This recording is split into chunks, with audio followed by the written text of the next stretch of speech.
Karena saya belum terlalu dengar tentang resikonya, jadi sejauh ini ya masih biasa aja sih. Dengar, cuman belum terlalu familiar ya. Vaksinasi itu kan masukin virus ke dalam tubuh. Apa itu nggak makin berbahaya? Karena kan kalau misalnya kita tidak tervaksin dan imun kita tidak kuat, menghindar dari virus ini seperti apa kan kita juga nggak tahu. Masih sering bingung dengan informasi seputar vaksin? Apalagi dari pertanyaan-pertanyaan tadi, banyak juga nih yang bingung tentang aman tidaknya vaksin. Sampai ada isu yang tidak berkaitan sama sekali. Wajar, karena masih banyak warga yang seringkali menerima informasi tentang vaksin yang sumbernya tidak bisa dipertanggungjawabkan. Akhirnya, infodemik ini menyebabkan keraguan. Padahal, banyak sekali manfaat vaksin yang sudah kita ulas pada video-video sebelumnya.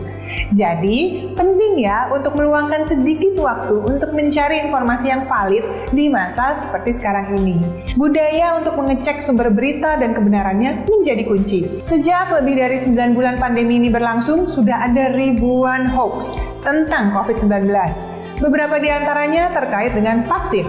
Yang pertama, katanya vaksin mengandung bibit penyakit, jadi sama saja dengan membuat badan kita jadi sakit. Wah, anggapan ini salah, karena vaksin itu terbuat dari virus atau bakteri yang sudah dilemahkan, yang fungsinya membuat badan kita jadi kenal, lalu jadi kebal melawan penyakit tersebut. Hal ini tidak sama ya dengan membuat tubuh jadi sakit. Nah, berikut ini adalah beberapa jenis kandungan vaksin.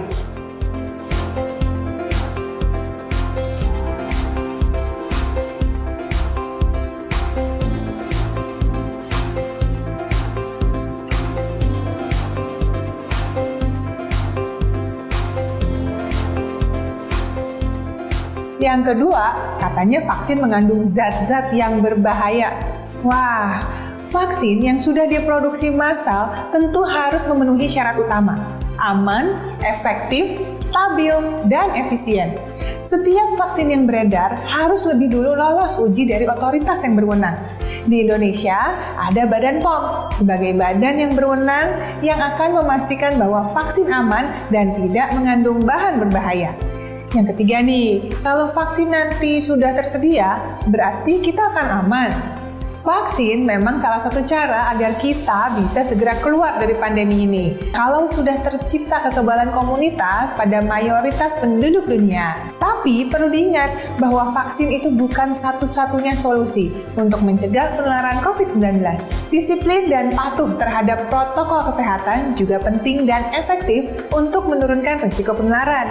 Jadi ingat, gerakan 3M ditambah lagi dengan vaksinasi tentu akan lebih baik.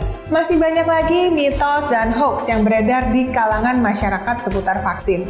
Nah, tugas kita adalah untuk memilah-milah mana yang benar dan mana yang bukan.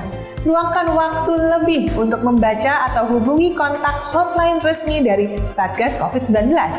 Lebih baik mencerna informasi dengan baik kan daripada panik atau bahkan menjadi penyebar hoax.